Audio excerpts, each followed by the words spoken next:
In 175 BCE, the Seleucid ruler who controlled the kingdom of Judea, a man named Antiochus IV Epiphanes, issued a series of decrees that restricted and eventually outlawed Jewish religious practices. The Jerusalem temple was populated with statues of the Greek gods.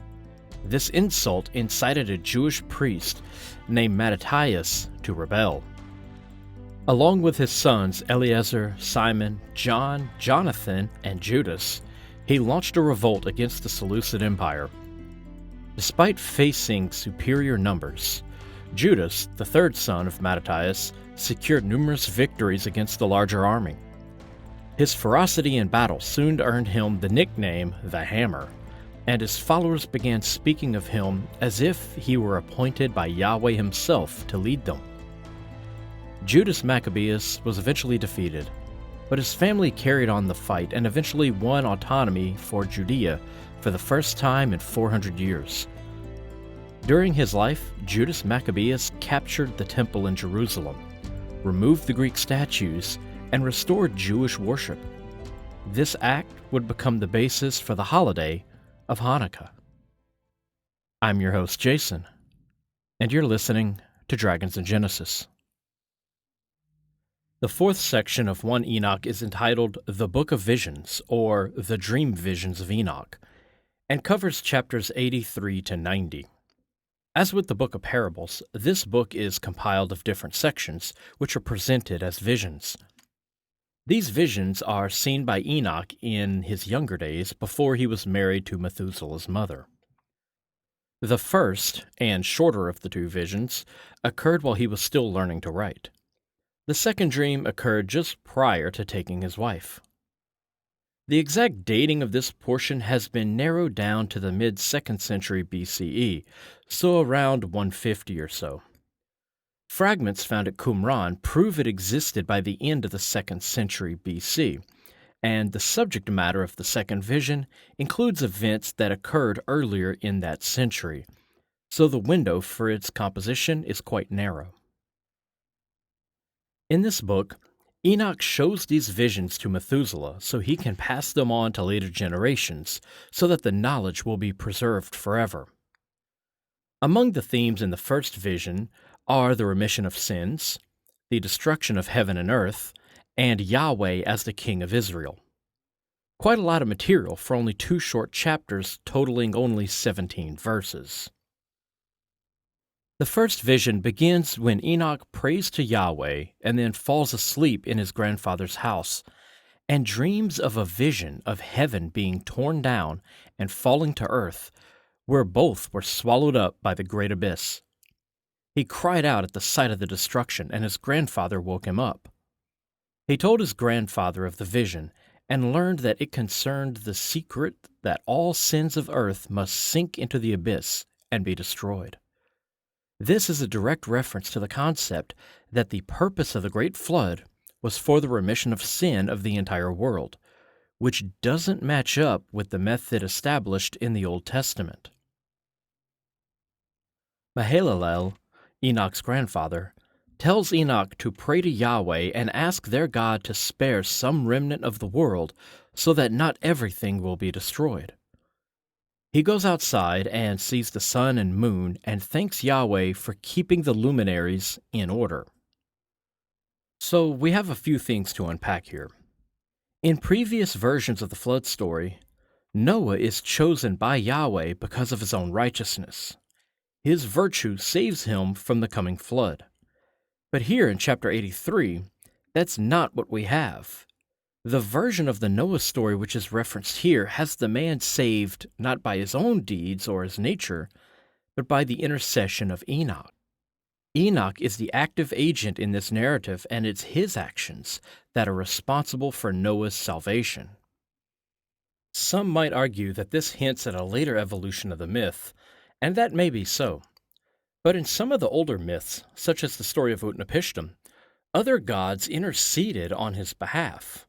Of course, the monotheistic editors couldn't use such a plot device in their story, so it would make sense to find some other means of saving Noah, such as the wrathful God bent on destruction suddenly showing mercy, or an intermediary stepping in. So this detail, which the Old Testament lacks, is curious, but it unfortunately doesn't tell us where in the evolution of the story it originates. It could be older, newer, or it could have developed in parallel. The second detail here is the reference to the orderly movements of the sun and moon in conjunction with the flood. It's another reference to the idea that the orderly luminaries belong in a pure world, but when they become disorderly, it's a sign of corruption, and that taint must be washed away. This is covenant theology, which we've covered numerous times before. The orderly covenant is breaking down, and it's time to hit the reset button. And at the center of this corruption is the idea that some lights in the sky aren't on the proper schedule. Enoch spends the entirety of chapter 84 pleading with Yahweh to let Noah live so that he can preserve life on earth. In his prayer, Yahweh is referred to as a king and is linked with wisdom. As we've discussed before, divine royalty and celestial wisdom are both key aspects of First Temple theology. In verse 3, Enoch says that Yahweh knows and sees everything, and nothing is impossible for him. Omnipotence and omniscience were not traits of the Old Testament gods. These are traits of Ahura Mazda. So we see more influence from the Persian religion of Zoroastrianism here. Enoch then goes on to say that angels of heaven are guilty, though there's no mention of their sin, and the flesh of men will suffer Yahweh's wrath until the day of judgment. He again asks Yahweh to spare the righteous and only destroy the wicked, giving us a clear view of the classic intercession seen in many ancient flood narratives, which is conspicuously absent from the Genesis account. Enoch then tells Methuselah to listen to his second dream. This is another point at which the Book of Enoch stands in contradiction with the Old Testament, but aligns quite well with the New. Personal revelation isn't a legitimate source of information on matters of faith in the Old Testament. It's forbidden unless that revelation supports the Torah.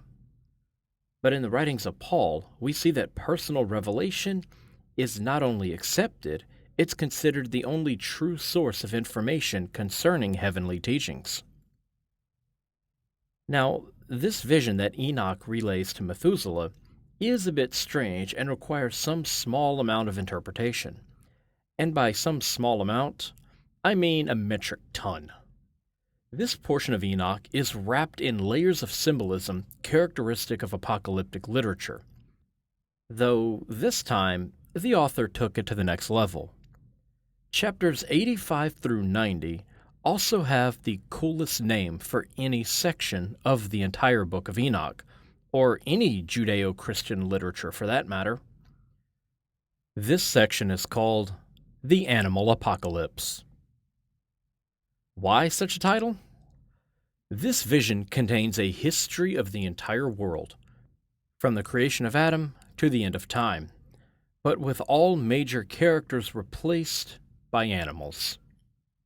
No lie, every character in the story is played by an animal. We see something similar in the Book of Daniel, when history is recounted and the cast of characters has been replaced by rams and sheep. Let's explain this section a bit before we dissect it. The writer of the second vision uses the version of history preserved by Enoch as seen in the Book of Watchers, which contains some elements not found in the Old Testament. As with some other apocalyptic writings, this piece divides the history of the world into sections.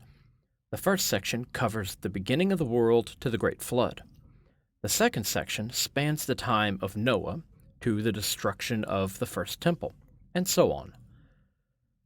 The story begins with a white bull, which represents Adam rising out of the earth. From this, we see the authors of Enoch aren't using the Genesis 1 account of the six-day creation, but the Genesis 2 account, which involves the Garden of Eden. which makes sense as the garden is referenced numerous times in Enoch, and the Genesis 1 account comes from Babylon, and they consider those beliefs alien and apostate. A heifer emerged with him, and this represents Eve. Pro tip: women do not appreciate being compared to livestock. The heifer, Eve, gave birth to 2 bulls, one black and one red, Cain and Abel, respectively. The black bull gored the red bull and chased him off. The heifer, Eve, searched for the red bull but couldn't find him, so she mourned. The black bull, Cain, went with another heifer, and many oxen proceeded from him. This is the line of Cain, all his many offspring that populated the city that he would later found.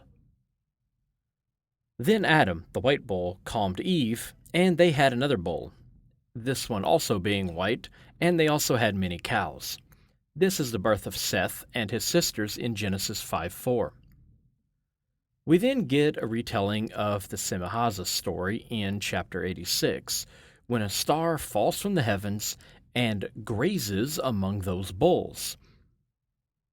More stars follow the first and breed with the cows, which then produce elephants, camels, and asses.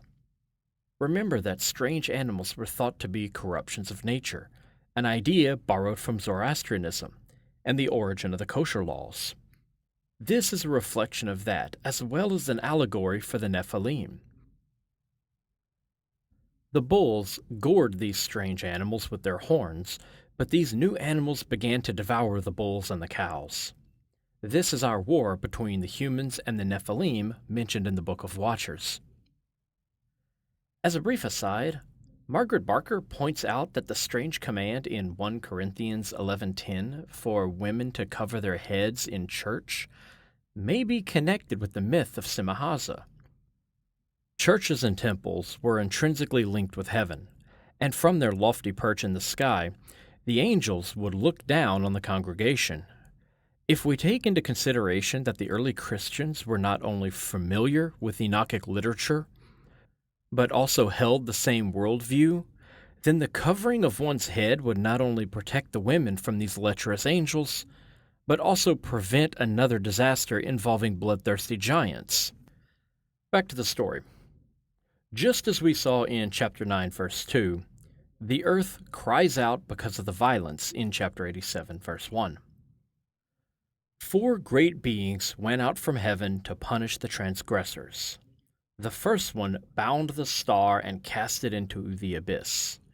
This is Uriel binding Aziel in chapter 10, verse 4, also referenced in 2 Peter 2:4. Another great being gave a sword to the elephants, camels, and asses, and they began to smite each other. This is Gabriel inciting war between the Nephilim in chapter 10, verse 9.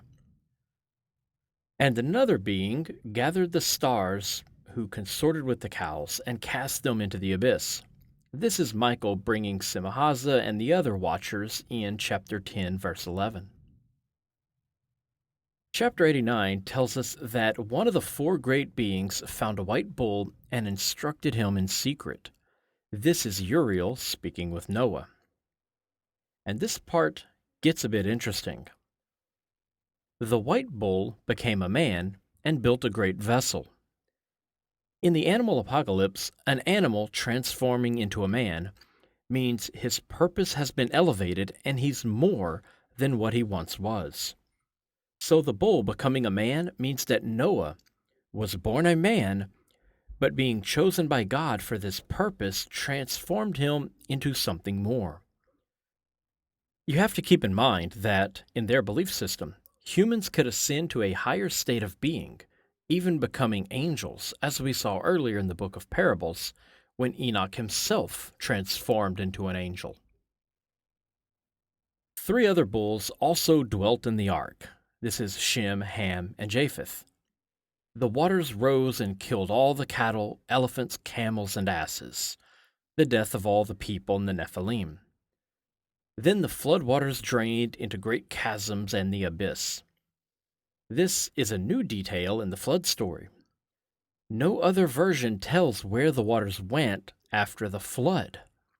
During the flood, when the world was being purified, the sun went down and the entire earth was dark. After the waters drained, the sun came out again. This is why the sun went dark during the crucifixion, when the new sacrifice for the remission of sin and the purification of the world was enacted. The story continues, mentioning the departure of Ham and the eventual birth of Abraham, who is, of course, portrayed as another white bull. We're also told that animals began to bite one another. This reflects the idea that all life on earth was herbivorous before the flood, but after, they began to consume meat. This indicates that there is still some lingering corruption left on earth. This white bull, Abraham, fathered a wild ass, which later multiplied, and then he fathered another white bull. The ass is Ishmael, and the other white bull is Isaac. That bull fathered a wild boar and a white sheep, both of which multiplied. These are Esau and Jacob, who fathered the Edomites and Israelites.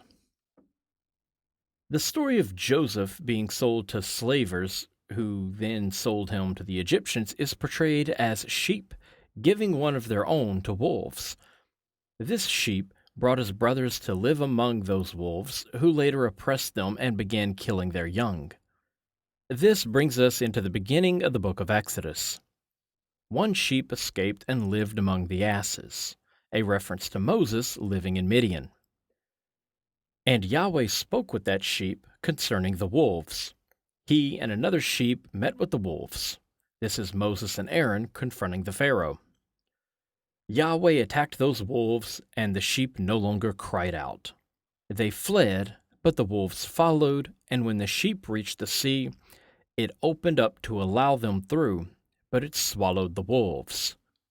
The parting of the Red Sea and the destruction of the Egyptians. In the wilderness, Yahweh gave the sheep water and grass, and they climbed a high rock, and all the sheep saw Yahweh. One of them reached the summit, but the others were blinded and wandered off the path. See here that blindness is linked with sin and corruption. We discussed this in episode 48. Their wandering off the path represents incorrect worship. This is why Jesus cures the blind man in John 9:1-7, to demonstrate the power of El, and in Matthew 23:16, he calls the Pharisees blind guides. In Luke 4:17-19, Jesus quotes from Isaiah 61:13 and uses the word blindness in place of bondage. He's not changing the word or the meaning. They were meant to be understood as the same. Being blind to the truth meant you were bound to the corrupt. So here in this scene, the blind sheep who wandered off the path were those Israelites who chose incorrect worship of the golden calf. The leader sheep, Moses, became a man. This is a transformation of Moses when he descends from the mountain and either grew horns or began to glow, or perhaps both. He ascended to a superior state of being. This language of animal becoming man is meant to convey that the man has become more like an angel. We will see this again in the Apocalypse of Weeks in chapter 93. So here, Moses, like Noah before him and Enoch before him, has become an angelic figure in nature. He built a house for Yahweh. Remember that originally the Ark of the Covenant was where Yahweh lived, not just a storage box for their law code. They wandered through the desert, and the sheep that became a man eventually died. Then they crossed a stream, which is the Jordan River. During the book of Judges, the sheep are said to sometimes have their eyes open and sometimes be blinded, the times when they worshipped Yahweh and when they followed foreign gods. During their blind periods, they were attacked by dogs, foxes, and wild boars. Finally, a ram arose from their midst to lead them. This was Saul, their first king. He fought off the dogs, foxes, and bulls and destroyed them. But he butted the sheep, so Yahweh raised a lamb to lead them. This was King David.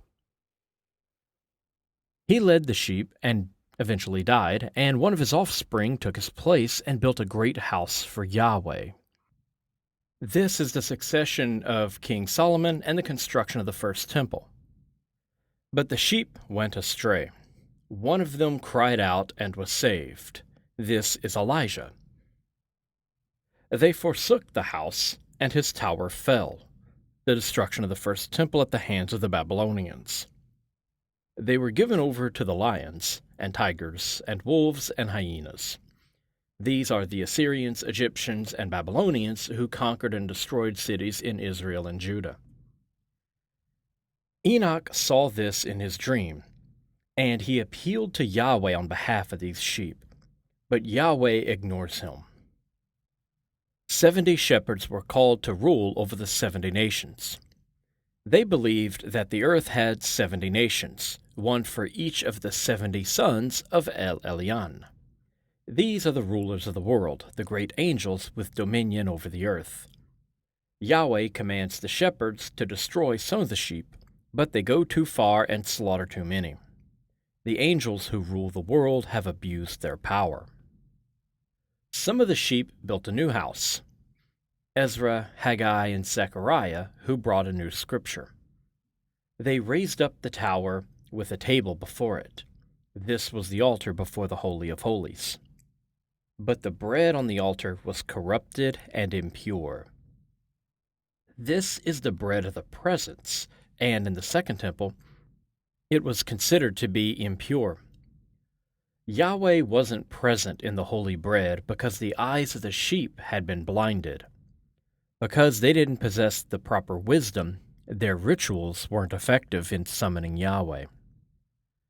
This shows the view of some sects of Judaism toward the practices of the Second Temple priest, the practices introduced by settlers who came to Jerusalem from Babylon were impure and apostate. One of these sheep, Ezra, wrote a book of all that happened and laid it before Yahweh.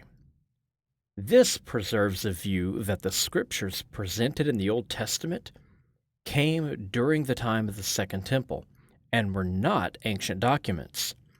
The book of 4th Ezra agrees with this. Eagles then massacred some of the sheep. These are the Macedonians. Around this time, lambs were born to the white sheep, and they opened their eyes to see.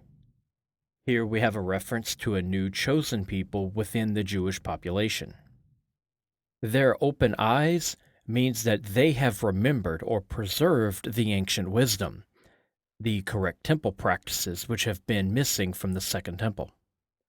This may be a reference to a group similar to the Essenes or the Ebionites. Eagles and ravens continued to attack the sheep, and the lambs cried out, but the sheep were deaf, and their eyes were blinded. The mainstream Jews continued to allow their land to be invaded, both by foreign soldiers and foreign religious practices. Then a great horn sprouted on one of those lambs, and their eyes were opened. It cried out, and the sheep and rams gathered to it. The eagles attacked it, but had no power over the ram with the great horn. So, who is this new leader among the Jews who fought against the occupiers and opened their eyes, which meant that he restored their beliefs? That's a topic of some debate and speculation, but I believe that the texts will provide more clues. Some of the sheep rallied against this ram, and Yahweh took the staff of his anger and split the earth open. All the animals which attacked the sheep fell in and were swallowed up, another parallel between fallen angels and corrupt leaders of the world. Then a great sword was given to the sheep, and they went against the beast to slay them. All the beasts fled, and Yahweh again struck the earth with his staff. A new throne was erected in the chosen land, and Yahweh sat on it. See Matthew 25:41. So here we see a restoration of the temple and a return of Yahweh to it. I believe that this detail, along with the sword previously mentioned, tells us who this man is. In 167 BCE, a man named Judas Maccabeus, led the Maccabean revolt against the Seleucid Empire. For those not familiar with this topic, after Babylon and the surrounding region in 312 BCE, Judah had been ruled first by Babylon in 586 BCE when Nebuchadnezzar destroyed the first temple, then by the Persians in 539 BCE when Cyrus the Great conquered Babylon, and then finally by the Macedonians when Alexander the Great conquered Persia in 330 BCE. 18 years later, the empire was divided and remained under Seleucid control. King Antiochus IV then restricted Jewish religious practices. At this time, Judas Maccabeus led the revolt which lasted until 160 BCE. During the war, Judas took control of Jerusalem, threw out the statues of the Greek gods, and had the temple ritually purified before installing his youngest brother as the new high priest. This is part of the origin story of Jesus cleansing the temple. It's a declaration of judgment against these practices that the author deems unholy, and an expectation of these believers. But what of the sword mentioned in chapter 90, verse 19? That's undoubtedly a reference to the sword of Apollonius that Judas took from the governor of Samaria after defeating him, and wielded it in battle against his own enemies. This particular victory brought many new recruits over to his cause, allowing him to gain momentum in the war. Let's get back to Enoch. Yahweh then passed judgment on those 70 shepherds, the leaders of nations, who disobeyed his command and condemned them to the flames of the abyss. The fate of the watchers is the same as the fate of the corrupt rulers. Enoch watched as the old house was dismantled. The pillars, beams, and ornaments were carried off, and a new house was set up in its place, and its beams and ornaments were larger and more grand. This is part of the restoration conducted by Judas Maccabeus. I should note here that one of the brothers of Judas, a man named Jonathan Maccabeus, or Jonathan Aphus, would besiege the city of Ashdod in 147 BCE, and there destroy the temple of Dagon, which was mentioned back in episode 32, when this temple's destruction was attributed to Samson. Alright, back to Judas and his role in the animal apocalypse. All of the sheep and beasts and birds paid homage to this new temple, and the sheep were all white and pure because they followed the correct religious practices. Their eyes were opened, and they saw Yahweh. Then Enoch saw a vision of a white bull with large horns, and all the beasts would fear him. This anticipates a new, more powerful leader, much like the return of Zarathustra as the Saoshyant in Zoroastrianism. All of the later generations were transformed, and they all became white bulls. This reflects the idea that all members of the community should observe ritual purity, not just the priests. This was a practice among the Qumran community, whose members were all ritually pure because they believed they were living in the final days before the Great Judgment and would be transformed into spiritual beings.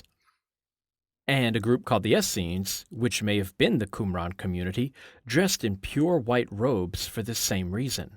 They believed themselves to be transforming into heavenly beings. This theme appears again in Revelation 3:4-5, which tells of those who will walk in heaven in white garments, and Revelation 4:4, when we read about the elders clad in white and wearing crowns before the throne of God.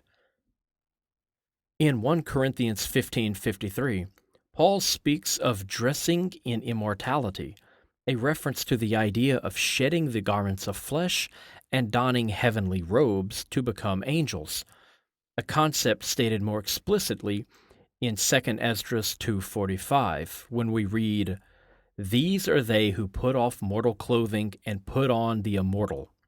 Now they are being crowned." In Romans 8:14, we read that early Christians referred to themselves as sons of God, and Hebrews 12:22 mentions Christians as part of the angelic gathering in heaven. So this idea of the general populace being transformed into heavenly beings is seen here in Enoch and is also preserved by the Essenes, the Qumran community, and the early Christians. When we read Mark's Gospel and his depiction of Easter morning in chapter 16, we find a man dressed in white sitting in the tomb. And in Luke, there are 2 men dressed in white.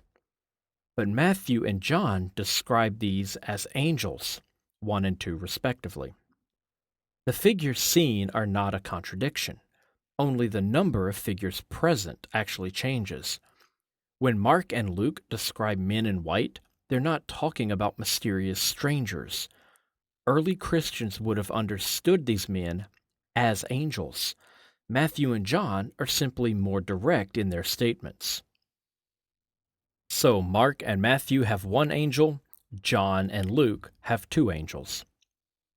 Just as Enoch is seeing this vision of the arrival of a messianic figure, he is awoken and recalls the first vision and that of the purifying flood. So once again, we have the remission of sins linked with the flood, and that flood is here linked with the imminent arrival of the Messiah, and the transformation of the faithful into holy beings at a time when all deeds of men are seen and judged. This is what some sectarian Jews in the 2nd century believed and anticipated. This brings us to the end of the dream visions of Enoch. Next episode, we'll tackle the Book of Warnings and Blessings and conclude our study of this fascinating book. If you'd like to support the show, you can donate directly through Ko-fi. That's ko-fi.com/dragonsofgenesis. You can also visit the Facebook page at facebook.com/dragonsofgenesis and click on the pinned post that has my Amazon wish list. The books on that list will help with research for future episodes. You can also give the show a good review on iTunes or wherever you get your podcast. Thank you for all your support. And as always, thank you for listening.